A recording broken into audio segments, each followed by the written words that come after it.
सच बोलो, क्या तुमने कभी ऑब्जर्व किया है कि कुछ लोग सब कुछ इतना इजीली कैसे समझ लेते हैं और कुछ लोगों को बार बार एक्सप्लेन करना पड़ता है। किसी के डिसीजंस बिल्कुल क्लियर होते हैं और कोई सिंपल सिचुएशन में भी कंफ्यूज हो जाता है। बहुत लोग ये सोचते हैं कि ये तो उनकी किस्मत है, वो स्मार्ट पैदा हुए, पर ये सच नहीं है। रिसर्च ये कहती है कि इंटेलिजेंस एक फिक्स्ड चीज नहीं होती। तुम्हारा IQ, तुम्हारी थिंकिंग सीधा कनेक्टेड है तुम्हारी डेली हैबिट से। मतलब जो तुम रोज करते हो वो डिसाइड करता है कि तुम्हारा ब्रेन कितना शार्प है या नहीं। इस वीडियो में मैं तुम्हें 6 ऐसी हैबिट्स बताऊंगा जो एक्चुअली ब्रेन की कैपेसिटी को वीक कर रही हैं। Habit 1, consuming without thinking. एक ऑनेस्ट सवाल, दिन में कितनी रील्स, वीडियोस या कंटेंट तुमने देखा आज? 10, 20 या और भी ज्यादा? अब दूसरा सवाल, किसी एक चीज का नाम बोलो जो तुमने आज जेन्युइनली सीखा, कुछ जो तुम्हारे काम आया, जो तुमने अप्लाई किया। ज्यादातर लोगों का जवाब होगा याद नहीं। और यही प्रॉब्लम है।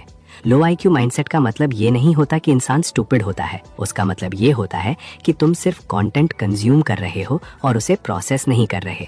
जो भी देखा एक्सेप्ट कर लिया, कोई सवाल नहीं, कोई एनालिसिस नहीं, देखा और आगे बढ़ गए। स्मार्ट लोग वो कंटेंट देखते वक्त खुद से सवाल पूछते हैं, ये सही है या गलत, मैं इसे रियल लाइफ में कैसे यूज करूंगा। Habit 2, avoiding effort and escaping the struggle. कोई प्रॉब्लम आई, होमवर्क का सवाल, कोई काम या कुछ समझ नहीं आया, तो तुमने तुरंत क्या किया? गूगल किया, यूट्यूब खोला, दोस्त को मैसेज किया, खुद ट्राई करने की कोशिश नहीं की। ब्रेन एग्जैक्टली उसी वक्त ग्रो करता है जब वो स्ट्रगल करता है। जब तुम खुद किसी प्रॉब्लम से फाइट करते हो, गलतियां करते हो, अलग एंगल से सोचते हो, तब नए न्यूरल कनेक्शंस बनते हैं ब्रेन में। इसे डिजायरेबल डिफिकल्टी कहते हैं साइकोलॉजी में। मतलब थोड़ी मुश्किल होना एक्चुअली लर्निंग के लिए जरूरी है। तो आज से एक रूल बना लो, कोई भी चीज पहले खुद मिनिमम 10 मिनट ट्राई करो, अगर फिर भी नहीं हुआ तब हेल्प लो। Habit 3, ego over truth. कभी ऐसा हुआ है कि तुम्हें अंदर से पता था कि तुम गलत हो, फिर भी तुम आर्ग्यू करते रहे सिर्फ इसलिए क्योंकि तुम हारना नहीं चाहते थे?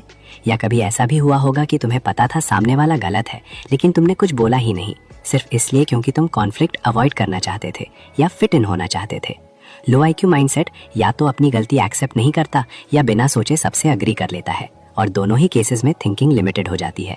लेकिन स्मार्ट लोग अपनी गलती जल्दी एक्सेप्ट करते हैं और जब जरूरत हो तो रिस्पेक्टफुली डिसएग्री भी करते हैं, सामने वाले की ओपिनियन को रिस्पेक्ट करते हुए बिना अननेसेसरीली फाइट किए।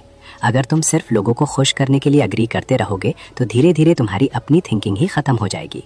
हैबिट 4, सिर्फ अपनी दुनिया तक लिमिटेड रहना।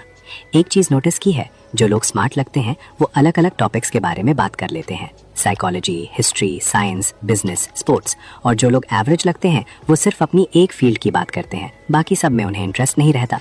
ये हैबिट एक बड़ी प्रॉब्लम क्रिएट करती है। ब्रेन का काम सिर्फ इन्फॉर्मेशन स्टोर करना नहीं है, ब्रेन का असली काम डॉट्स कनेक्ट करना है। अलग अलग चीजें जो तुम्हें पता है उन्हें एक साथ जोड़कर नई इंसाइट या आइडिया डेवलप करना। क्यूरियोसिटी ही इंटेलिजेंस का सबसे बड़ा साइन है। Habit 5, letting your memory stay weak. कितनी बार सुना है लोगों को कहते, मेरी मेमोरी बहुत वीक है, मुझे तो याद ही नहीं रहता। और वो ऐसे बोलते हैं जैसे ये कोई परमानेंट कंडीशन हो, जैसे कुछ हो ही नहीं सकता। याद करो, एक मूवी जो तुम्हें बहुत पसंद आई, उसके डायलॉग्स, सीन्स, कैरेक्टर्स याद है ना बिना किसी एफर्ट के, पर जो पढ़ा था कल वो याद नहीं। ऐसा क्यों? क्योंकि मूवी के वक्त ब्रेन जेन्युइनली एंगेज था, पढ़ाई के वक्त तुम्हारा फोकस कहीं और ही था।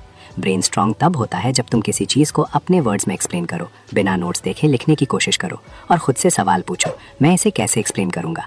इसे एक्टिव रिकॉल कहते हैं और ये साइंटिफिकली प्रूवन सबसे इफेक्टिव मेमोरी टेक्निक है। Habit 6, ignoring recovery.